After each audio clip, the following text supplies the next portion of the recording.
রাধে রাধে বন্ধুরা, আপনারা Google play স্টোরের মধ্যে গিয়ে কোনো অ্যাপ্লিকেশনটাকে যখনই ডাউনলোড করতে যান তখনই কি free app space two install এই সমস্যাটি দেখা দিচ্ছে এবং আপনারা চাচ্ছেন free app space two install এই সমস্যাটিকে দূর করে আগের মতনই কোনো অ্যাপ্লিকেশনটাকে গুগল প্লে স্টোর থেকে ডাউনলোড করে ইনস্টল করতে যাচ্ছেন, তাহলে আজকের ভিডিওটা আপনাদেরকে আমি দেখিয়ে দিব free app space two install এই সমস্যাটিকে কিভাবে সমাধান করতে হয়। তো চলুন তাহলে আজকের ভিডিওটা শুরু করা যায়। তো দেখুন বন্ধুরা, প্রথমত আপনাদেরকে বলে দেয় এই সমস্যাটি কেন এসেছে। তো দেখুন, আপনাদের ফোনের মধ্যে যদি ফটো ভিডিও অতিরিক্ত থাকে বা আপনার ফোনের মধ্যে যে অ্যাপ্লিকেশন গুলো আছে সেগুলো যদি বেশি বেশি থাকে তাহলে এই সমস্যাটি দেখা দেয়। তার জন্য কি করতে হয়, আমাদেরকে ডিলিট করতে হয় কিছু ফটো ভিডিও এবং কিছু অ্যাপ্লিকেশন গুলো। কিন্তু আমি আপনাদেরকে একটা ট্রিক দেখিয়ে দিব, সেই ট্রিকের মাধ্যমে খুব সহজে এই সমস্যাটিকে দূর করে নিতে পারবেন। আর কোনো রকমের ফটো ভিডিও ডিলিট করার দরকার নেই, কোনো অ্যাপ্লিকেশন কেউ আনইনস্টল করার দরকার নেই বা ডিলিট করার দরকার নেই। তো এর জন্য প্রথমত কি করতে হবে, আপনার ফোনের মধ্যে যে সেটিংসটা আছে সেই সেটিংসটাকে প্রথমত ওপেন করে নেবেন। ওপেন করে নেওয়ার পরে আপনার সামনে এরপর একটা ইন্টারফেস আসবে, তাহলে আপনারা স্ক্রল ডাউন করে নিচের দিকে নেমে আসবেন। নিচের দিকে নেমে আসার পরে শো করবে অ্যাপস। অ্যাপসে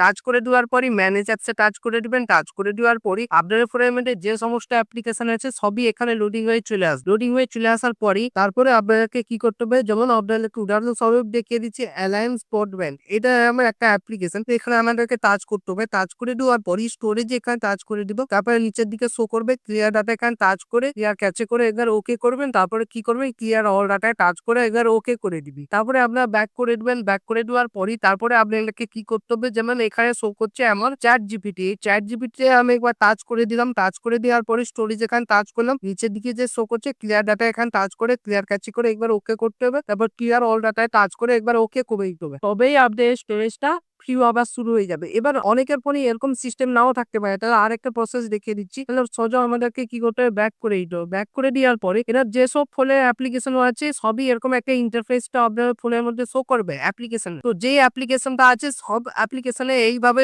প্রসেস গুলো ফলো করতে হবে। যেমন কি আমি দেখিয়ে দিচ্ছি একটা অ্যামাজন, এই অ্যামাজন অ্যাপ্লিকেশনের উপরে একটু ধরে রাখবেন। ধরে রাখার পরই অ্যাপ ইনফো এখানে শো করছে, এখানে যদি আমি টাচ করে দিই, টাচ করে দেওয়ার পরই সেম ইন্টারফেসে আমরা চলে এলাম। তারপর স্টোরেজে একবার টাচ করে দিলাম। তারপর নিচের দিকে যে শো করছে ক্লিয়ার ডাটা, এখানে টাচ করে ক্লিয়ার ক্যাচে করে একবার ওকে করলাম। তারপরে আবারও নিচের দিকে শো করছে ক্লিয়ার অল ডাটা, এখানে টাচ করে একবার ওকে করে দেবো। এবার আমরা ব্যাক করে দেবো। ব্যাক করে দেওয়ার পরই এবার যদি আমরা গুগল প্লে স্টোরটাকে ওপেন করে নিই, ওপেন করে নেওয়ার পরই সাপোজ আমি যখন একটা অ্যাপ্লিকেশনটাকে আমি এখানে ইনস্টল করে দেখিয়ে দিচ্ছি, যেমন মিশো অ্যাপ্লিকেশনটাকে আমি ইনস্টল করে দেখিয়ে দিচ্ছি। দেখুন খুব সহজে এবার পেন্ডিং এর প্রসেসে এলো। পেন্ডিং এর প্রসেসে আসার পরই ডাউনলোডের প্রসেসে এখানে লেগে যাবে। ডাউনলোডের প্রসেস লেগে যাওয়া মানে এবার ডাউনলোড হয়ে যাওয়ার পরই খুব সহজেই ফোনের মধ্যে আপনাদের এই অ্যাপ্লিকেশনটা ইনস্টল হয়ে যাবে। তো এইভাবে আপনারা এই সমস্যাটিকে সমাধান করে নিতে পারবেন। তো এটা আজকের ভিডিও ছিল। তো আজকের ভিডিওটি কেমন লেগেছে অবশ্যই কমেন্ট করে জানাবেন। ভিডিওটা একটা লাইক করবেন। এরকম যদি আরো ভিডিও পেতে চান তাহলে চ্যানেলটিকে সাবস্ক্রাইব করে বেল আইকনের ঘন্টাটাকে অলে করে দিবেন। তাতে কি হবে, নতুন ভিডিও নোটিফিকেশন পেয়ে যাবেন। ভালো রাখবেন, সুস্থ থাকবেন। দেখা হচ্ছে নতুন ভিডিওতে। রাধে রাধে।